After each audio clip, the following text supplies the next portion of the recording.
আসসালামু আলাইকুম dear viewers, আজকে আপনাদের সামনে আরেকটি গুরুত্বপূর্ণ লেসন নিয়ে হাজির হলাম। তো চলুন দেরি না করে শুরু করে দেখে নিই এই লেসনে কী কী রয়েছে। এগুলো গুরুত্বপূর্ণ ইডিয়মস ফ্রেজ বা ভোকাবুলারি যেটাই বলি না কেন আমরা, বা ওয়ার্ডস বলি না কেন, তো এগুলো দিয়ে কীভাবে সুন্দর করে ইংরেজিতে কথা বলা যায় বা লেখা যায়, বা আমাদের দৈনন্দিন জীবনে কী এগুলোর ব্যবহার কী তা জেনে নিই। স্ট্যান্ড এমটি, ফাঁকা পড়ে থাকা। স্ট্যান্ড ডট ডট ডট মিটার সাই, মানে কোনো মিটার উচ্চতার কথা। স্ট্যান্ডার্ড যানবাহন, কোথাও যাবার জন্য অবস্থান করা বা দাঁড়িয়ে থাকা। স্ট্যান্ড সামবডি ফুড, কারোর জন্য খাবার কেনা। স্ট্যান্ড ফর দ্য পার্লামেন্ট হতে পারে, বা stand for the prime minister, প্রধানমন্ত্রী বা প্রেসিডেন্ট বা পার্লামেন্টে নির্বাচনের জন্য দাঁড়ানো, এমপি পদে বা প্রধানমন্ত্রী পদে দাঁড়ানো, এরকম কিছু একটা আর কি। এখন ইনস্ট্যান্ট এমটিটা দেখে নিন। এই ঘরটি বেশ কয়েক মাস ধরে ফাঁকা পড়ে আছে। দ্য রুম স্ট্যান্ডস এমটি, যেহেতু থার্ড পারসন সিঙ্গুলার নাম্বার সেজন্য এস যোগ, stands empty. The room remains empty for a quite few months, মানে কয়েক মাস, বেশ কয়েক মাস ধরে। এই বেশ কয়েক মাস ধরে ইংরেজি হচ্ছে এই বেশ কয়েক মাস ধরে ইংরেজি হচ্ছে এটা for quite a few months, কয়েক মাস ধরে। দ্য রুম স্ট্যান্ডস এমটি অথবা দ্য রুম রিমেন্স এমটি, যে কোনো একটা বসাতে চলবে। আচ্ছা, এখন আসি আমরা স্ট্যান্ডস এত মিটার হাই, মিটার হাই, কোনো মিটার উঁচু। আচ্ছা, এই বিল্ডিংটি 120 ফুট উঁচু। দ্য বিল্ডিং স্ট্যান্ডস, দাঁড়িয়ে রয়েছে 100 ফিট হাই। আশা করি বুঝতে পেরেছি।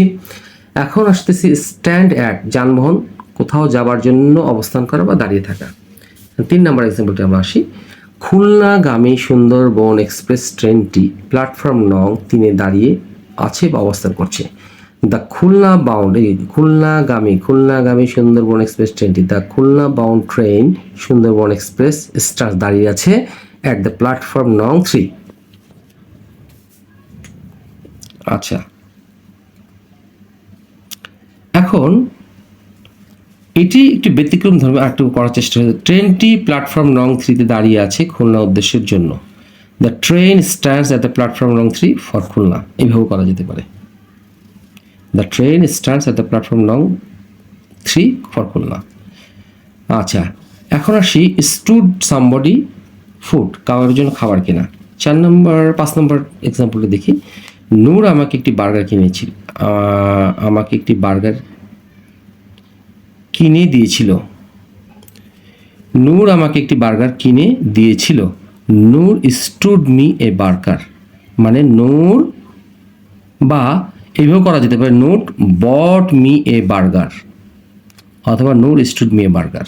আরেকভাবেও করা যেতে পারে, আমি লিখছি, এইভাবেও করা যেতে পারে। Noor bought, BOGUST, bought a burger, BURGER burger for me, অথবা Noor bought me a burger, অথবা Noor stood me a burger, এটা করা যেতে পারে। আচ্ছা, এখন আসলে লাস্ট এক্সাম্পলটি হচ্ছে স্ট্যান্ড ফর দ্য পার্লামেন্ট।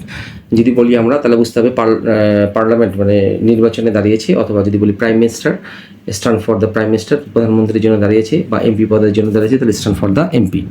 তো এই জিনিসগুলো আমরা এখানে শিখবো। লাস্ট এক্সাম্পল শিখবো কি, নির্বাচনে তিনি জাতীয় নির্বাচনে দাঁড়িয়েছিলেন। হি স্টুড ফর দ্য পার্লামেন্ট, স্ট্যান্ডের পাঁচটা স্টুড, সেই জন্য এখানে ভাবটি হলো।